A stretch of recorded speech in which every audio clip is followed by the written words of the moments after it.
Je vais vous raconter une histoire, celle d'un être vivant, un soir d'été, qui, alors que les températures viennent à peine de chuter, s'allonge dans les herbes d'une prairie. Cet imposant animal, peu délicat malgré lui, s'installe tant bien que mal entre les cailloux et les orchidées et bascule son regard vers le ciel étoilé. Il savoure ce qu'il nomme silence, c'est-à-dire, dans le cas présent, le chorus incessant des grillons mâles et le hurlement grinçant des chouettes. Il regarde, avec vous, ce ciel étoilé, infini, et dans son esprit, entre l'émerveillement et la curiosité, naît un questionnement. Qu'y a-t-il là-haut ? Eh bien, figurez-vous que si lui se pose la question, la tête noyée au milieu d'une prairie, d'autres ont fait de cette quête de la vie extraterrestre leur chemin de croix. Ce questionnement est une véritable évasion, un rêve qui doit être réalisé. Et les années 80 marquent un vrai tournant dans cette quête à l'inaccessible.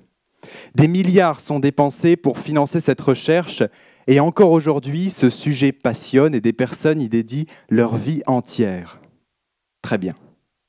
Si je vous dis maintenant que notre histoire se passe dans un pays très lointain, si lointain que je ne peux vous préciser sa localisation au risque que vous vous perdiez dans votre imagination.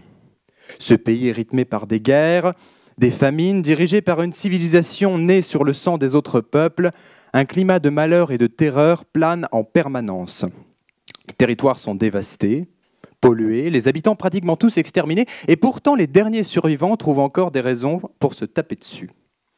Persiste tout de même un rêve pour lequel, ensemble, ils ont dépensé des sommes astronomiques, explorer l'ailleurs. Ils sont prêts à accorder davantage de temps, d'argent et d'intelligence à cette exploration abstraite, à cette quête de flou, à cette recherche de l'incertain, plutôt qu'à leur propre pays, dont ils connaissent parfaitement l'état. Quittons ce pays et revenons à présent dans la prairie au milieu des grillons. Ces deux histoires sont sensiblement les mêmes. Simplement, nous sommes à un point d'endoctrinement qui atteint presque l'ensorcellement, il faut le dire, et qui nous fait oublier la violence avec laquelle nous avons imposé notre civilisation. Nous sommes des voyageurs. Nous sommes émerveillés par l'ailleurs, les paysages que nous likons sur Instagram et les écocides qui nous heurtent au plus profond de nous-mêmes à travers nos écrans ne sont jamais chez nous. Cette concentration de notre sensibilité vers l'extérieur donne naissance à des situations plutôt cocasses. Le dimanche après-midi, vous êtes parti vous promener avec votre voisine à la campagne. Elle vous rapporte son choc presque traumatique de son voyage en Norvège l'été dernier.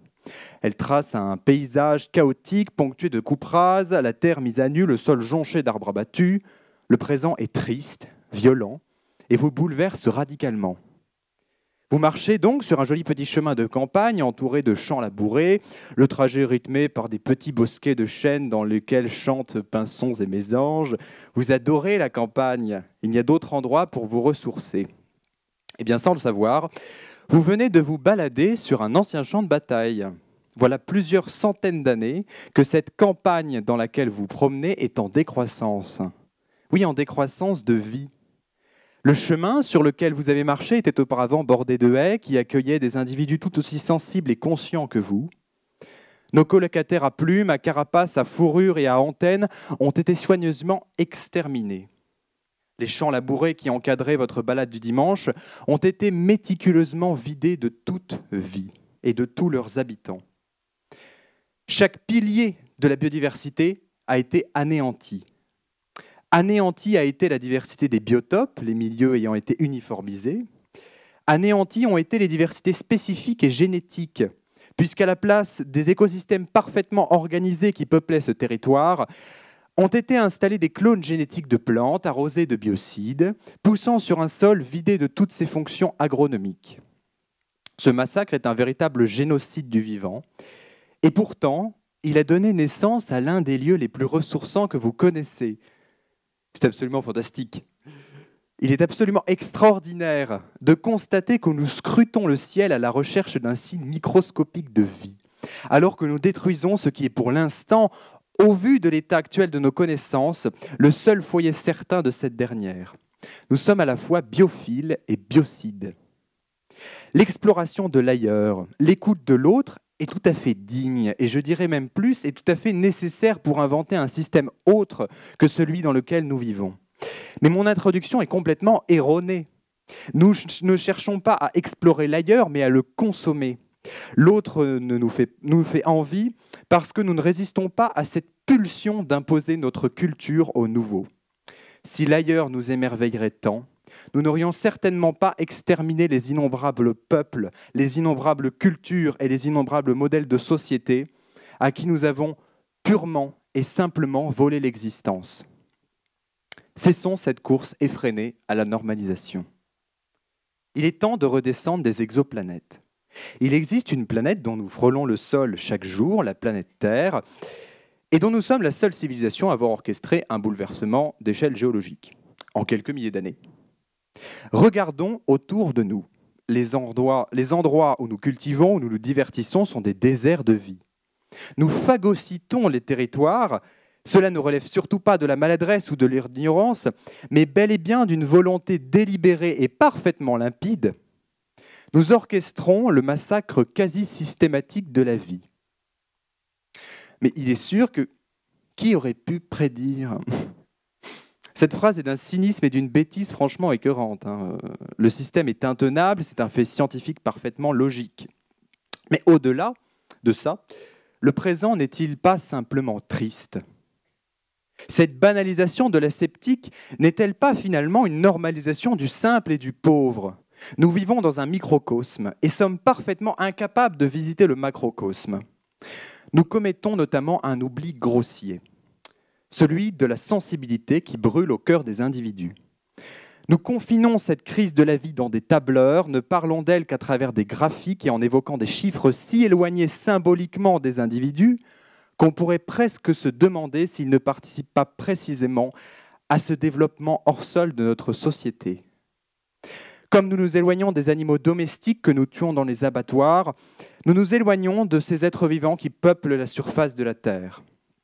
La vie ne rentre pas dans des cases, et on ne peut pas résumer un génocide à un nom qui s'efface d'une liste.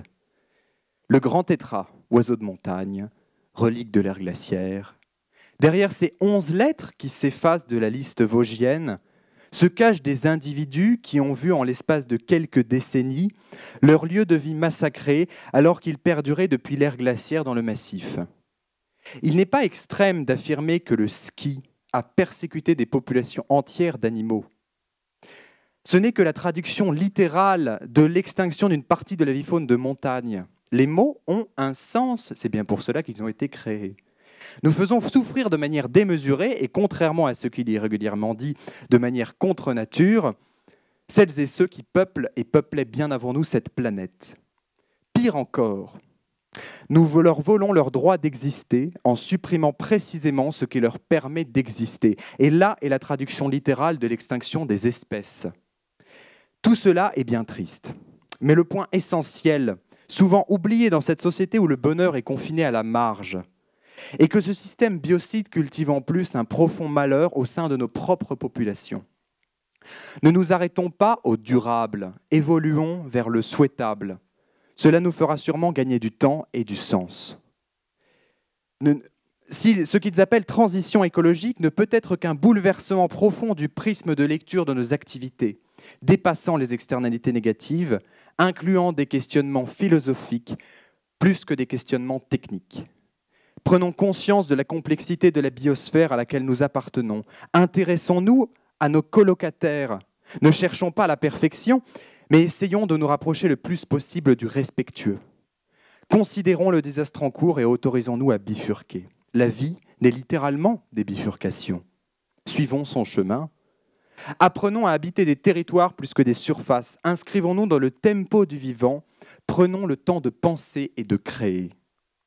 Il est tout de même plus agréable et peut-être plus cohérent de rêver sous un ciel étoilé lorsque l'on sait la vie préservée, un dernier chant de coucou résonnant, le cœur envahi d'odeur, le nez envahi de complexité. Merci de m'avoir écouté.